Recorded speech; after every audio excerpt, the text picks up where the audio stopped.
that end, because we're running out of time, we'll go ahead and get started today on today's lesson. Um, and if you'll permit me, since we're running out of time, I'm going to do a little bit of monologuing and just reading at you, which I hate to do, but just tonight because I didn't get a chance to have you read it the week previous. So I had you read the Holy Book of Psalms, and that's how we're opening tonight. The psalm that Irenaeus prayed for us in the beginning, right? This psalm opens the Psalter according to Saint David, the ancestor of God. He wrote Psalms in about 1000 BC. Saint David served as the first king of Israel in the stead of the corrupt King Saul. All true kings of Israel thereafter would be descendants of Saint David as prescribed by God, with the son of David, Jesus Christ, being the final and eternal king of Israel. The first psalm opens the holy wisdom and begins by creating a dichotomy known as the two ways. The first way, also known as the way of the righteous, describes the man who follows God and obeys his holy law as blessed and one who shall not wither. The second way, also known as the way of ungodliness, describes the ungodly as those who will perish. Psalm 1 creates a clear dichotomy with a clear reward for the righteous and the ungodly, life and death, respectively. The righteous will never wither, but the unrighteous will perish in their ungodliness. The Holy Book of Psalms is a book which serves three functions. Firstly, it is a prayer for the Israelites, us, God's people. Believed to be inspired by God himself, the first king of Israel, St. David, wrote 151 psalms with help from others to orient the Israelite to God, exhausting the various circumstances which can and do call the Israelite to prayer. Unique to Psalms is its capacity to encapsulate the entirety of the human condition throughout the pages which comprise these 151 Psalms, as well as its capacity to request God consecrate the entirety of our human condition. Secondly, Psalms is a book of wisdom. So much so is this the case that Psalms opens a collection of books known as the Holy Wisdom. In reading Psalms, the reader is taught the most foundational truths there are to know from God. Psalms is a philosophical text believed to be inspired by none other than God himself. Uh, Not necessarily Renee, sorry. Yeah, I just wanted to stop sharing. Go ahead, so people can see you correct properly. I see. Okay, yeah. So sorry, I lost my place. Yeah. Secondly, the Psalms is the opening to the book. The readers taught the most foundational truths there are known from God. Psalms is a philosophical text believed to be inspired by none other than God himself. And lastly, Psalms is a book of prophecy. Second only to the book of St. Isaiah the prophet, Psalms is the most quoted book in the New Covenant. Specifically, St. David prophesies the coming of his son Jesus Christ and the salvation which his Lord and Son will accomplish in the flesh. For all these reasons, Psalms is the most important and foundational book of wisdom. The Holy Wisdom is a collection of 7 books which give us divine philosophy, a word which means the friendship of wisdom. God is wisdom, personified in the wisdom of God Jesus Christ. These 7 books, beginning with Psalms, are philosophical truths revealed by God himself to his prophets. The Holy Wisdom is one of 5 collections included in what is known as the Old Covenant or Old Testament. And in order, it is the Holy Law, the Torah, the Pentateuch, the Holy History, the Holy Wisdom, the Holy Prophets, and then the Great Holy Prophets. The Holy Wisdom is the center and most important collection in the corpus of the Old Covenant. The Old Covenant, in turn, is a collection of 50 books written by God's prophets. The Old Covenant is one of 2 covenants which comprise the Holy Scriptures. The other such covenant is the New Covenant or New Testament. The Old Covenant teaches us that the Almighty Father, about the Almighty Father, and prophesies the coming of his Son, Jesus Christ. The New Covenant, in turn, is a collection of 27 books which record the life and teachings of our Lord Jesus Christ and his holy apostles. All in all, these 77 books constitute the Scriptures, God's written revelation to humankind expressed through his prophets and apostles. And now, on to the symbol of faith that we're going to use for this class. On these scriptures, the fathers of the church came together twice in the 4th century to formulate the symbol of faith, also known as the Nicene-Constantinopolitan Creed, since those are the 2 cities in which they were composed. This symbol of faith is a summary of Orthodox Christianity, the faith which has established the universe. The symbol of faith is a concise summary of the dogmatic truths found in Scripture. It begins with the haughty yet bold assertion, I believe. By I believe, the Holy Fathers are not suggesting that they want something to be true, but they know it to be true. And now, skepticism and dogmatism. In 2025, as we're speaking, there are almost 200 nations with more than 8 million people inhabiting these nations. Every single one of us holds to deeply seated convictions.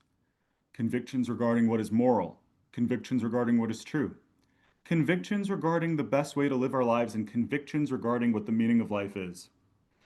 So many people with so many conflicting convictions, it can easily feel like truth and meaning are these lofty and unattainable abstractions. Feeling defeated with the difficulty at attaining to truth, many people today adopt philosophies of relativism, skepticism, and/or nihilism. In this exceptionally complex ideological landscape, these defeatist philosophies can be seductive. Truth is so lofty. Perhaps there is no objective truth. However, even this claim is necessarily problematic. Can it be objectively true that there is no objective truth? For the purposes of this class, we hold to the conviction that Orthodox Christianity is the faith which has established the universe, as we say in the Synodicon. In a sentence, orthodoxy is the theological belief that God became human so that humankind may become God. Epistemologically, orthodoxy holds to dogmatism. Dogmatism is the philosophical theory that we can know objective truths. This, of course, is in contrast to skepticism, the theory that we cannot attain truth. The reason for discussing the possibility of attaining truth is twofold. Firstly, to discover an answer to this question. Secondly, for those who are already convicted of the faith, to help them, quote, always be ready to make your defense to anyone who demands from you an accounting for the hope that is in you. 1 Peter 3:15. The question as to whether we can attain truth is an essential one for any ideology which professes truth. If we as Orthodox Christians claim that the truth is Jesus Christ, and everything which contradicts him is falsehood, then we must first discover and then demonstrate our capacity to know truth. To this end, let's discuss the ever-important question. Can we know anything? Many philosophical schools have posited skepticism, the idea that we can't really know anything. Cicero, the philosopher championing academic skepticism, outlined it succinctly. Quote, "We find precisely this, that it is in no way possible to judge what is true." End quote. So many people today, whether explicitly or implicitly, feel exactly this way. There are so many ideologies and frameworks with which to interpret everything. Christianity, Islam, scientism, atheism, etc. Should we just shrug our shoulders and concede that maybe it is impossible for us to know what's true and what's not? Let's consider this on a more practical level. Every day, presumably, you live a life predicated upon things you believe to be true. Every day you do things you know to be true that are necessary for your survival. You eat, you hydrate, stay warm, sleep, etc., all to survive. And you know that if you don't do these things, you won't survive. And yet, skepticism wants to convince you that you can't know anything. Intuitively, none of us believes in skepticism when it comes to our day-to-day activities. We know that if we don't do the things necessary for survival, we won't survive. When it comes to these more existential questions, what's the meaning of life? What happens after we die? Why are we here? We can feel overwhelmed and default to either giving up on trying to understand our purpose in life or feel like we genuinely can't conclude that we know the answers to these all-important questions and assume skepticism to be true.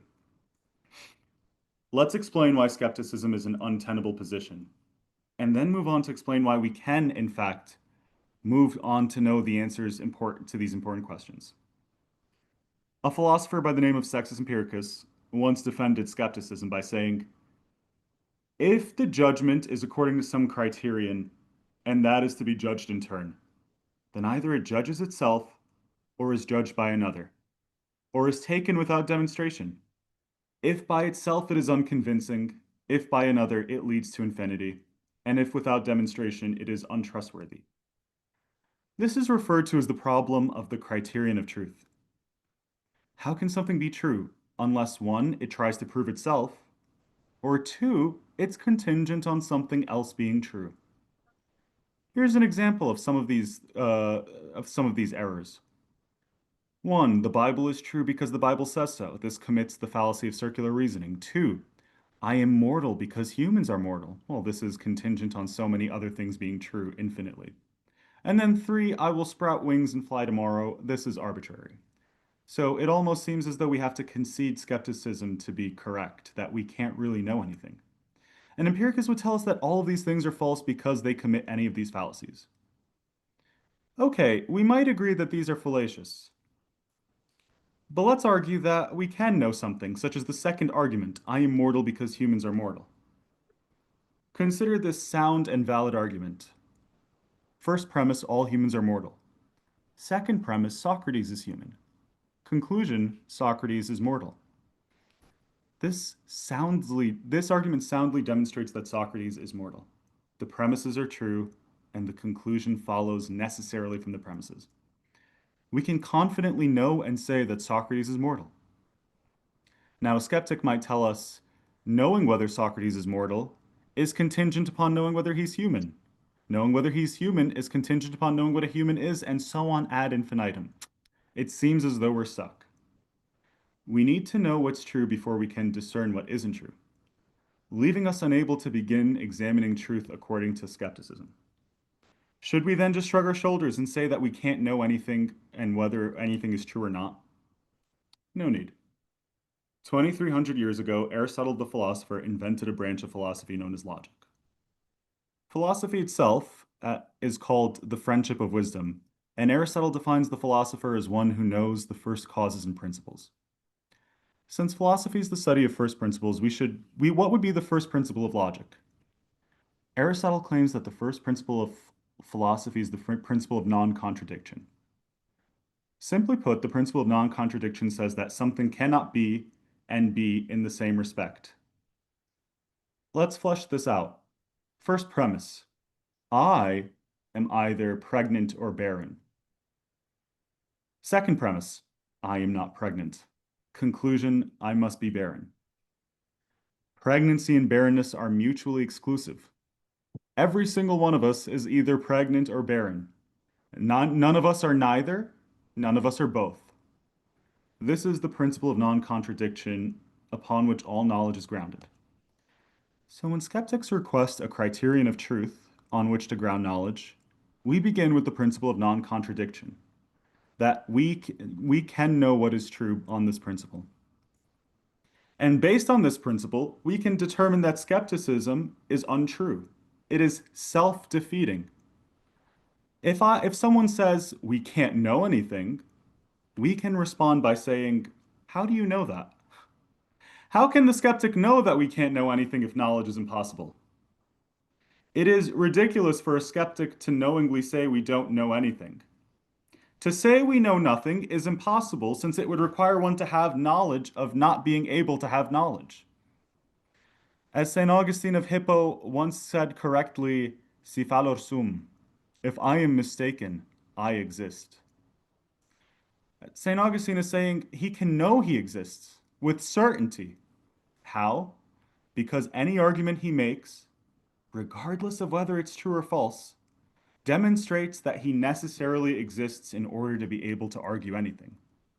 Every time St. Augustine argues anything, he necessitates his own existence since he needs to exist in order to even be wrong. If the skeptic argues that St. Augustine cannot know for sure whether he exists or not, St. Augustine can respond, if I don't exist, how can I be wrong in asserting that I exist? For me to be wrong, I must necessarily exist. Therefore, I know that I exist. Hopefully, it's been demonstrated that not only can we have knowledge, we do in fact have knowledge and know certain things. You know that you exist. It's impossible for anything else to be true. If we as humans have the capacity to know the truth, then it is our immediate responsibility to spend our lives investigating the truth. As Socrates the philosopher said, quote, the unexamined life is not worth living to a human, end quote. Skepticism is demonstrably false. Therefore, we all ought to live our lives in accordance with truth. In addition to rejecting skepticism, everyone ought to reject the pernicious fruit of skepticism, relativism. What is relativism? Relativism suggests that many contradicting things can be true. For instance, one person might believe that eating animals is wrong, and another person might believe that there's nothing wrong with eating animals. A relativist would try to convince you that both things are true. It's wrong to eat it if you think it is. It's not wrong to eat meat if you don't think it is. As the principle of non-contradiction reminds us, contradictions can't exist. Eating animals cannot be both wrong and not wrong at the same time. It must be one or the other. Likewise, the same is true with religious claims as well.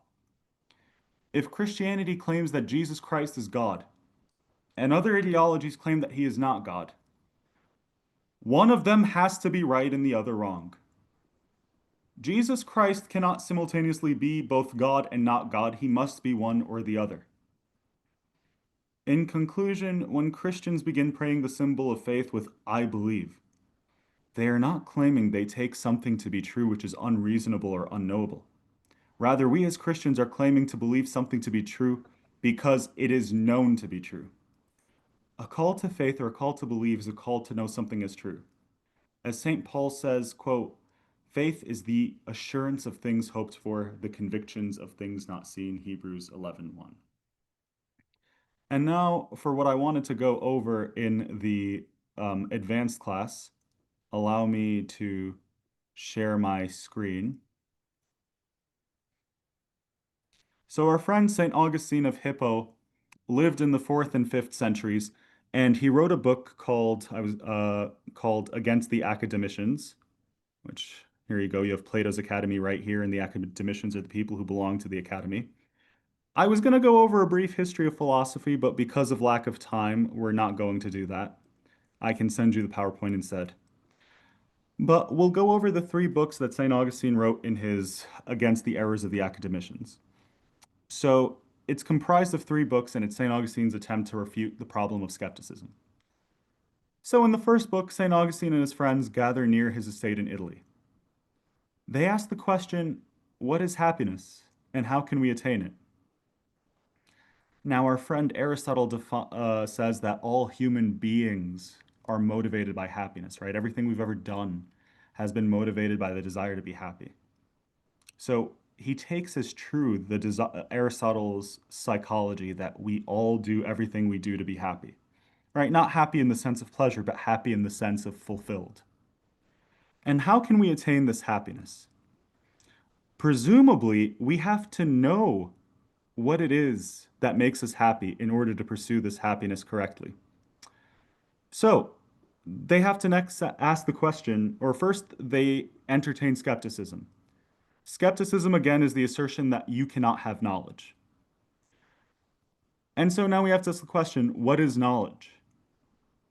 And to have knowledge is to have justified true belief, right, as Plato says, and as St. Augustine replicates. So, what's the relationship between knowledge and happiness? We'll even remember from Psalm 1 that we read today, the one who knows God is happy and will live a life rewarded by God. So, knowledge is a precondition for happiness. They agree on that. But how can we be happy if we can't have knowledge according to skepticism? And so St. Augustine and his friends entertain skepticism and then run into the problem of, is it possible to live a skeptical life, to truly live a skeptical life? One, you can't be happy. And two, it's untenable. Like I said earlier, nobody is a functioning skeptic. St. Augustine gives the example. Say you're lost and now you're stuck at a cross in the roads and you want to get home. And you ask someone, which path will lead me to my house? And they tell you one answer or the other. If you're a true skeptic, you're just going to stand there until you die. Because you can't have knowledge, that person could be wrong, and therefore there's no way for you to know which way will lead you home. So St. Augustine points out the hypocrisy of skepticism, that nobody lives their life as a skeptic. We all live our lives with the presupposition that we can have certain truth. And furthermore, can someone successfully deny truth? If I say there is no truth, is that statement true? Is it not self-defeating to say that there are no truths? Does that not necessitate that something has to be true in order for that person to say that? So, with that being the case, we now enter into the dichotomy between error and truth. If the skeptics are going to tell us everything we know is false, and falseness is the opposite of truth, wouldn't we have to know what is true in order to be say that something is false? If in a math problem of 2 plus 2, I write it equals 5 and you say that is false, that is a concession that you know what is true. You have perfect knowledge of what the addition of 2 and 2 are. And then finally, the first book of Against the Academicians concludes with truth as a precondition for goodness, right? Can we live our lives ethically if we don't know what's true? Let's go back to the problem of eating animals. Is eating animals ethical or unethical? It depends on what is true about animals. Are they creatures with value equal to humans or are they not? So he continues in his second book to talk about some of the objections that skepticism presents us. Illusions and dreams, right? And skepticism says, well, sometimes you've just been plain wrong about things. And other times you thought you were certain about things. Ah, you were dreaming. So how can you say you know you're here in class on a Tuesday night when you could just be dreaming? Well, St. Augustine again posits his doctrine of si faller sum. If I err, I exist, right? Even if I'm wrong, there has to be something which is wrong. Therefore, anytime I'm wrong, I necessarily posit my own existence. And then St. Augustine gives us his Platonic assent to reason, right? We begin with sensory perception, and this is his epistemology. We hold these senses in our imagination, and then we move to reason. That's how we arrive at truth. And so the skeptic can say, ah, this phone, you could be dreaming that there's a phone there. That could actually be a different object masquerading as a phone. So you don't have knowledge because you're mistaken about whether this is a phone in your hand or not. Okay, I could be mistaken as to whether there's a phone in my hand or not. And St. Augustine would say, what I'm not mistaken about is that there appears to be a phone in my hand, right? Anytime I think to myself, hmm, this seems to be a phone, I'm positing a certain truth. If something appears to be some way to me, then it's objectively true that it seems to be that way. St. Augustine goes on to say that even these skeptics probably don't even believe in skepticism, but they're just trying to dissuade the rest of us from studying philosophy because it's such an untenable position. And then he goes on to speak about ignorance and truth, right? The only way to say that you are ignorant of something is to know what the truth is in a sense, right? If you say we can't attain to the truth as a skeptic, how do you know that unless you know where the truth is to know that you are short of it? And then St. Augustine shows us that there are indisputable truths. He gives the example of disjunctive truths, right?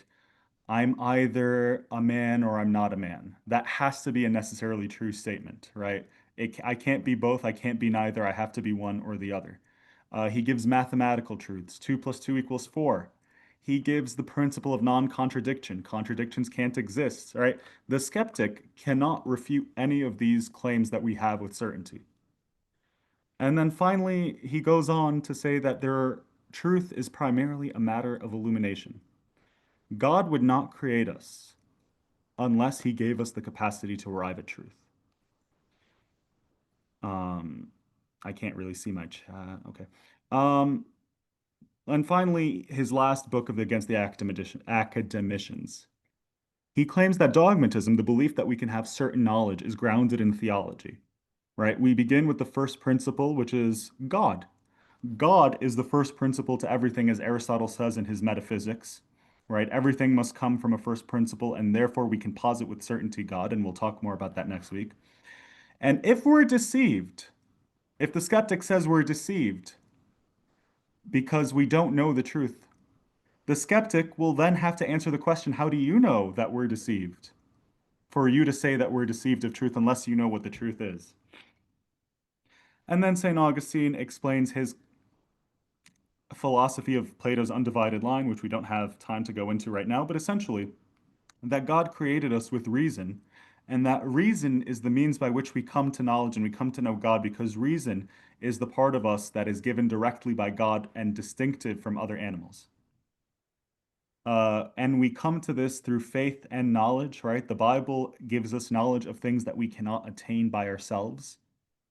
And he goes on to speak about the philosophical life as being the happiest.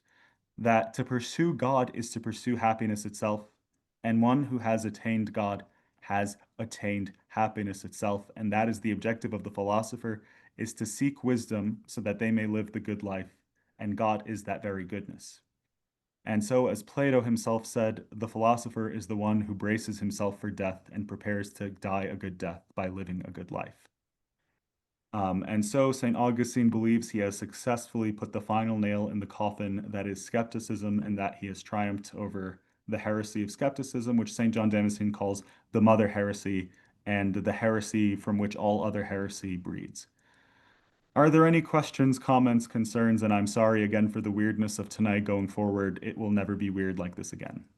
I will never read at you again. I apologize for that. Andrew, could you do one thing? Could you stop sharing your screen? It's still.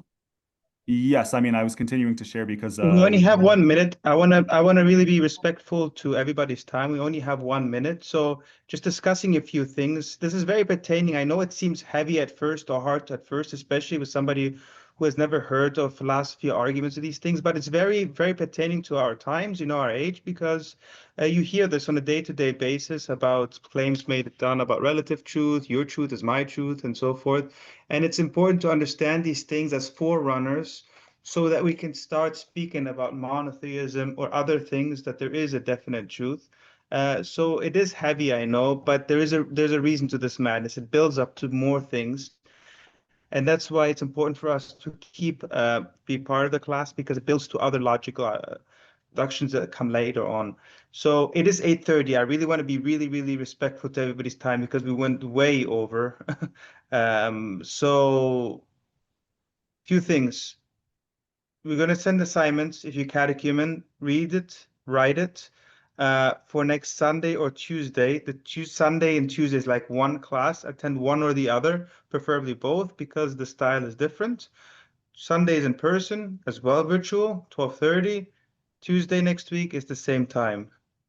We have other things throughout the week. On Thursday, we have the Liturgy of St. John Chrysostom, which is a teaching liturgy. We have a Bible study afterwards, and we have a liturgical hour, which is bringing back the biblical Greek, what we did back then, but going over together what we did in the summer over the liturgy. So if you have no understanding of English, of Greek, it's a good time to sit in, to learn the responses, to learn how to pronounce them, to learn what we're doing in the liturgy. And the hope is by a few weeks down the road, everybody understands what's happening in the liturgy. Why is the priest coming out? What is the priest praying? What are we supposed to do? What are we praying now? And at the same time, we're going to learn how to do the Greek pronunciation.